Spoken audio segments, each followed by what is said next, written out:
talk about the guys that are going well out there and talk about he's obviously got in his mind probably a 1 to 17 now in his head. Yeah. But there's probably positions where he's a little bit unsure. Well, hello everyone, and thanks for joining us ahead of this Easter edition of Queenslander here from Brisbane, brought to you as always this year by Tab. But Locky, at the moment, your Broncos have just hit a bit of a hurdle. Strong start to the season, but banana skin game against the Roosters. I think Wally predicted it last week. What were your takeaways of that loss to the Chooks? Yeah, well, they had a banana skin game against the Raiders too. And yeah. I think, I know the coach is pretty intent on getting the squad to be one of the best defensive teams in the competition. So I think defence comes down to attitude, comes down to intensity, and I reckon, watching that game, Roosters obviously very good, credit to them, but I just felt like the line speed intensity, the contact intensity in defence was not where it needed to be. So what's done's done now. It's how they respond. And that was your Tab big call actually last week. While you predicted that the Roosters would be a lot tougher than everyone thought, and they were. Yeah, I just watched them over the years, and you always play extra well against some teams, and I've really seen the Roosters lift their game, particularly when they come and play at Suncorp. It's been great for them, but this one was going to be one of those matches. It was just won by the team that put the most into it, and over the years, it's been the dominance of their forwards, I think, which has gained control for them. Well, I'm pretty sure the stat was that they were equal in terms of games at overall. Suncorp. Yeah. So I think the Roosters just nudge ahead, which is a pretty good record. Yeah, not too many. You're right, Locky. Not too many teams certainly have a great record like that playing at Suncorp Stadium. So it'll be interesting to see whether they can continue it. But they just step up another gear. They know that they've got playing at Suncorp. It's something that they have a real dream of doing. Can they continue that? Well, time will tell, I guess. Yeah, in the wake of that loss to Michael Maguire, basically said we were out-muscled in the forward pack. See, this week your old mate Greg Dowling was rolled out, Walter, have a crack at the Broncos forward pack, not being tough enough, basically saying if you stop paying Haas and you stop paying Carrigan, you stop the Broncos. Is there truth to that, Locky? Yeah, look, it just comes back to, I felt like even the wins they were winning, through that first 6 rounds, there was still something missing. There's that sort of killer instinct in defence, and obviously that's driven by your forwards. But if they don't get that right, then it's just you're playing off the back foot. You basically, teams will roll down the field, they'll kick, and this is what the Roosters did. The halfback, who was outstanding for the Roosters, was kicking the ball in an attacking position, and we were getting pinned in our 10-metre line first tackle. And so if you don't get that line speed, where you need it to be, you'll be coming off your try line all night. And so those guys like, Payne and Paddy might get us forward, but it's really hard for the rest of them to get the momentum off the back of that. Yeah, Locky, I thought that was a standout feature. The dominance that they gained through kicking to the corners. Every time the Broncos had picked the ball up, they'd be right on their own line, trying to make some territory out of it. And I think the game plan that the Chooks had obviously would have been wonderfully in place, just to say that we did hand the ball to the Broncos, but every time we did, they were deep inside their own half. Because if you're kicking from the halfway line, if you've got a big boot on you, you can pretty much put a bomb up, get them to take the ball and tackle them, in that little 10 by 10 pocket in the corner. But if you're kicking from your 40 or behind it, like you can't do that. You've got to, put a defensive kick in, and that's exactly what happened the other night. Reynolds was having to kick long, trying to find the grass, and couldn't do that. But the Roosters were able to put high attacking kicks in place. And a lot was made in the lead-up of the Broncos. There was vision of them in the sheds, laughing, joking around before going onto the field of play. Do we read anything into that, or that totally misconstrued? What about you guys when you would go out? Well, how close was it? Just before kick-off? I think it was, just as they're about to walk out, so maybe a minute or two before they leave the sheds. Like, is that normal? Someone might play a joke, like... Look, I remember I played with Alan Langer and Kevin Bolters. Those guys were very relaxed and having a laugh. But I think just as before you run out, normally, that Alfred gone over to the wheelie bin and had his spew and done all that. So, it's a bit odd at me. Someone could have dropped one. Yeah. That happens. Yeah. That was normally Gene Miles in my days, but they're the times, I think, Locky, where sometimes you see the guys having a little bit of a smile, and it can be for some of the more senior players trying to ease the tensions that may be in the dressing rooms. In that position of leadership, sometimes you try and make a judgment on how the other players are. If they look like they're doing it a bit tough and are really starting to feel the tension, then they can try and ease that and make the lesser experienced players feel a little bit more comfortable. Well, when you're having an unexpected loss, it just puts the microscope on everything, right? Yeah. They go out and win that game, nothing's said. But, look, I think just before you run on, generally most guys are pretty dialed in to what they're about to do. Yeah. Do you learn more from a loss like that than, say, having an easy win? Without a doubt. You learn more in your losses. Yeah.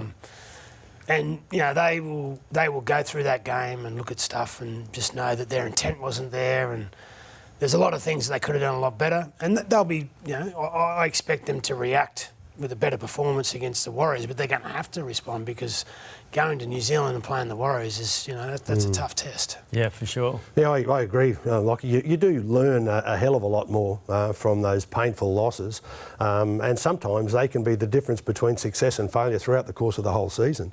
Yep. You learn that your defence in one particular area wasn't what it should have been, and I realise it's easier to say that one game can make a season, but certainly it's the things that you learn from the difficult moments in a season, I think, that are the most valuable. Does he look to drop anyone to make a statement, Michael Maguire? Well, he can't really. He's pretty short on troops. He's down. He's down back rowers. Yeah. Jeski's suspended, but also injured. Yeah, and Piakura is out as well. They've got a bit of good news with Jesse Arthurs, because he was a Cat 1, but they've the independent doctors agreed to allow him to play. So a bit of good news there. I don't think. Look, I think, like I said, there's a lot of things that they can take out of that game. They know they need to do better. What's important now is actually speaking with actions. It's one thing to say we've got to do this, this, and this. Well, they got to action it now. Yeah, and I'm also hearing that they're going to play 3 hookers against the Warriors. So we always record this segment just before the teams get announced, but I've been told that Pakes will start, Billy Walters will be on the bench, and Tyson Smoothie also on the bench. That's a weird configuration there, Locky. Yeah, well, I think Tyson can play a bit of edge forward, but I don't know the reasoning behind that, but I would suggest that the only thing I can think of is that maybe there's an injury cloud over one of the halves, And so Billy can play in the halves if needed. Billy can play in the halves, I don't know anything, but that's a bit of an interesting selection for the bench if that is the case. Yeah, I guess Adam still carrying an injury or two. Yeah, potentially. Could be, and that's could be the reason behind it. And I guess too, because he's like to have that edge back row on the bench, but he can't do that at the moment because, like we said, they don't have anyone else. Yeah. Yeah. Well, Xavier played a bit of edge forward the other night, and he's sort of a bigger body, but he was solid. Last week playing there, so he'll get some more time. But Tyson can always play in the edge if he has to. But it'd be interesting to see how that all plays out. Yeah, well, moving along now to my Cowboys. What a turnaround this has been, boys. 3 losses to start the season. 2 of them were quite heavy defeats to the Sharks and Manly, but now they've completely turned it around. While they've won 3 games in a row. They've got a bye this week, so they're going to go entire month undefeated. Yeah, it's certainly been an impressive last couple of weeks. I was in North Queensland earlier in the season, and they were predicting disaster. Not a good time. What's happening down there? And they really did appear as though that they were lacking confidence. They also didn't appear to be pulling off a good team performance and getting a team effort underway. So it was certainly one of those one of those beginnings that looked like disaster was imminent, but confidence is a wonderful thing. It tends to come along with successes, and the way that they've been doing it, I think, has installed a fair bit of confidence to those players. But I'm sure the coach will not let them become overconfident. He'll remind them that it wasn't a good start and they're just making up for it. Yeah. Yeah, I thought they turned their season around against the Broncos. Even though they didn't win, they didn't win, they were good. Remember, they had all that possession. They couldn't get the ball over the line. But, I reckon they got a bit out of that. And who'd they beat the following week? They beat the Raiders at Townsville. Then they beat yeah. the Panthers and then the Rabbitohs. Yeah. So I just think that win up north just gave them that bit of extra energy they needed, and they've started to. In my eyes, the defence was their issue, and they've fixed that up because they've got a bit of energy, a bit of confidence, and defensively they're very good at the moment, and there's enough points in them. And Locky, I'm sure that they're damn glad they played that game up north. They needed to get a little bit of confidence going again, and certainly that was there. They had plenty of it, and all of a sudden the boat was sailing. And the stats back you up there too, Locky. So their first 3 rounds, they conceded 104 points. Their last 3 games, they've conceded 54 points. So they've halved the amount of points, essentially. It just takes the pressure off your attack. Yeah. And, what happens is when you get a win like that and you go, well, we worked for each other and we did this and we did that, then you get a reward, then you go, oh, right, I'll keep doing this because this is fun. This is more fun than losing. Yeah. And that's always been the knock on the Cowboys. They're a very pretty team to watch, but they haven't rolled their sleeves up in times of need, but they have seemed to do that the last couple of weeks. And I think the halfbacks made a difference too. Nothing against Clifford, Nothing against Duffy. Yeah. I just think Clifford's kicking game gives them a good field position advantage. And that one cart a couple of weeks ago, I think it was, where he managed to score a try. Against the Raiders by himself, wow. yeah. That was something else. And, I think he inspired his teammates, but what he did for his self-confidence was quite remarkable. And he started to think, hey, I can do this. It's not that hard. Let me do it and I'll take control. It'll lead the way for the players. And big chance for them to capitalise too, Locky. So looking ahead, they've got the bye this week. 4 of their next 5 games are in Townsville, and their one away game is against the Warriors, but that Warriors away game is at Magic Ground. Yeah. So the only place they have to travel to is Suncorp Stadium in the next 5 weeks. So that's a crucial part of the season for them. Well, it's an opportunity, but sometimes have we seen, in games, regularly now, if you count your chickens and you get complacent, you're asking for trouble. So, it's an opportunity, but equally it presents a danger to them as well. Yeah, and important for them ahead of Origin because they'll obviously get disrupted again. I think they had the most players involved in Origin last year, so it's almost a turning of the tide from when back in your day in the Broncos. You had so many players. There's big brother, little brother sort of stuff you're talking again? No, I mean in terms of Origin, like when you played Origin, there was like 8 players. There's more Cowboys in now than Broncos. Yeah. So big brother, little brother. Also, there's He's from North Queensland, Locky. There's the New South Wales factor too. Have you Reece picked your 3 favourite Cowboys? I'll get round to it. But it's a good timing now to bring up our tab big call for the week because you're going for a hat-trick, Locky. 3 weeks in a row, you tipped the Cowboys to beat the Panthers, correct, then the Dolphins to beat the Panthers, correct for that. And then even last week, while yours was the Roosters-Broncos game, will be a lot closer than people think. So I'm the one who struck out.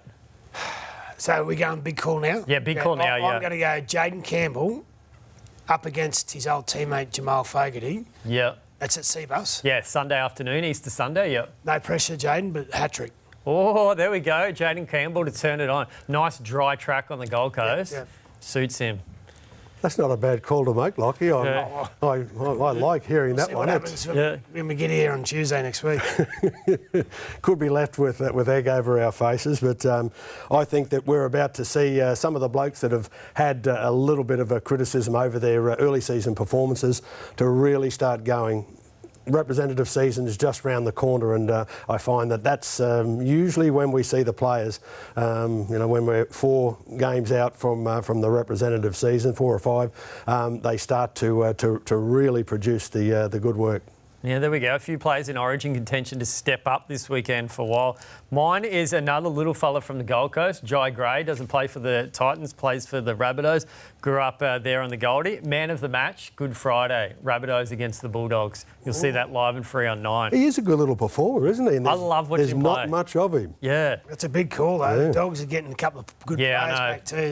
They're probably the yardstick. But I just think it's got a Wayne Bennett written all over it. Good Friday, get the Rabbitohs up after that loss. Good luck. So potentially, maybe one day we might see him play instead of Origin for Queensland there, Jai Gray.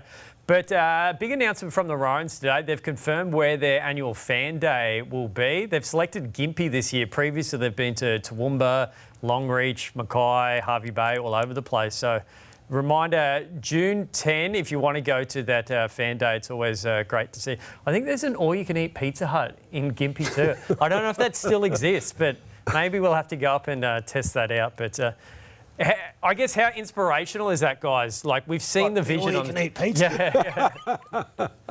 Yeah. Imagine taking a few forwards. Imagine Tino and Paddy Carrigan, all-you-can-eat Pizza Hut there. I think they might have sponsors from Weight Watchers coming up straight after that visit too. But we've seen the vision over the years. How inspirational is that? Like, that reminder, Billy's big on it, this is who you're playing for?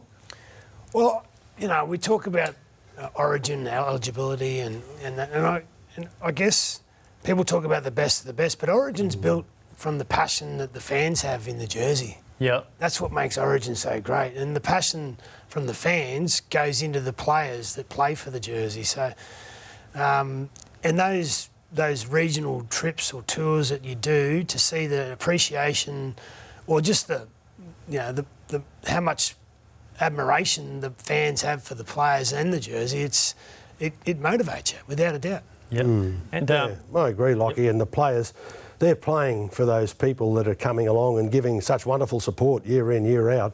And to see the thousands of fans that turn up to every session makes them feel pretty good. Not quite what it is on the night of the game, but they certainly do feel fantastic about the opportunity of seeing their heroes. But they may become a little bit quiet in the build-up to this game. But I'm sure once the coaches remind the players that they got a little bit more work to do to guarantee their selection in the side, each one of those players will start producing their best, and they know that they're going to have to do so to guarantee the selection in the Queensland team. Yeah, I'm pretty sure that visit's in the lead up to game 2, so hopefully Tino will be there because Tino comes from Gympie, so I think he might be reinstalled as the mayor for the day if that does happen up there.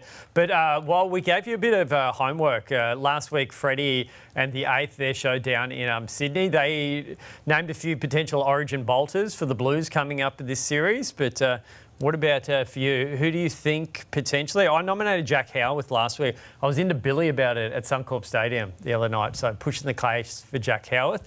Who have you got, potentially could be a bit of a bolter this year for Queensland? Oh, mate, I try and come up with a name for a bolter, and I keep thinking, why don't I ask Locky? That might be a better idea. But I'll go out of it. The guy that I've always enjoyed watching, and I don't know that he's that much of a bolter.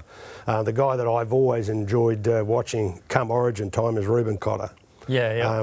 He's certainly not the biggest player on the field, but he gets 10 foot tall and bulletproof. And I remember watching his performances for North Queensland prior to his original selection and thought, this kid's got something about him. He's a wonderful performer, and to have the chance to be able to do it. I see in one of the papers they were suggesting that he would not be there. There would be other players taking that spot. Well, I think if he read that, you'll guarantee that he will be selected in the team. Any chance that's right at all, head selector, Locky? Well, he's a Wally Lewis medalist, Reuben Cotter. So, I think it's a safe bet he'll be there, Wall. But we're still... How many weeks are we away from picking a team? I think 6 weeks away still, yeah. So still a long way to go because, you unfortunately, touch wood, you've got to deal with suspensions, injuries. So sometimes you could be jumping at shadows right now. But I think there's a few guys out there that are, putting their hand up that are young and are future Origin players, just whether they get through into that system this year is another question. Well, there we go. So, yeah, selector that didn't quite come into it and didn't make that naming of that player that could be there. Keep it general, keep it broad. Well, there were a few other ones we were tossing up, Billy. He actually came into the media box in that game on Friday night, and we'll sub-journos as we try to get a bit of Is this scoop. a Chatham House rule, so? And you're now... No, he did an article on AAP. I think Joel Gould did a really good article that you can Google. So we tossed up also Max Plath to him. He's been really impressed with Max Plath. And also Kurt Mann, who's been coming off the bench for the Bulldogs. Billy actually played with Kurt Mann. I didn't realise that. Billy played in his debut game at the Melbourne Storm. And I also like what Cohen Hess has been doing for the Cowboys, providing a bit of impact on the bench. I know he's previously played for the Maroons, but we also got a question last week from one of our viewers said, could you have Cotter and Max Plath in the team in terms of two undersized forwards who play maybe similar styles? Yeah, I think, one could be starting, one could be on the bench because the thing about those two is that they're just made for anything. Yeah. It's what it's all about. It's about work ethic. It's about, turning up when you're fatigued and that's Max Plath is Ruben Cotter. Yeah. Same, and credit to Max because he's been going great games. He was man of the match the other night. Without a doubt. So, touch wood that they're both healthy, when it's time to pick the team. Man. You like Max Plath too? Yeah, Well? have a Winner Manly boy. Yeah. Down that way, saw some of his earlier performances. He comes from good stock. Yeah. The old bloke, he's one of those guys that always produced his best. He wasn't the most spectacular player on the field, but he was that sort of bloke that you loved having him with you in a team. He never gave up, never threw the towel in, and it's certainly gone on with the young bloke. He's a very handsome performer. Tough as nails, that's what John was. And John didn't mind a beer, but he could have 1,000 and then turn up to train and still win every event. So just mentally tough. Yeah. Max Plath won the time trial this year too, and Tom Gilbert hated it. Yeah, right. Like, see the rivalry between Gilbert and friendly rivalry between Gilbert and Plath for that time trial is something to behold at the Dolphins, and it shows why they're the two of the leaders in the team. Did you ever win the time trial, Locky? In the early days? I can't really remember. Well, I mean, I do remember when we used to train at Kelvin Grove, and Kelvin Giles used to stand at one end of the four. We used to do 400 metres ABCs, and then there was like the track was mowed, but then there was the grass in the middle was a little bit longer, and there was this little cut through track started to appear, like this little goat track. It was like someone was taking a shortcut. Anyway, we got to the bottom of it. Might have been Alf. Hiding in the long grass so no one could see him. No one, Alf wasn't winning the time trials, but come game day, he was winning. Yeah. He always delivered. He was the sort of bloke you loved having as your teammate, that's for sure. And last one on Origin, Locky. How does it work in terms of like bolters?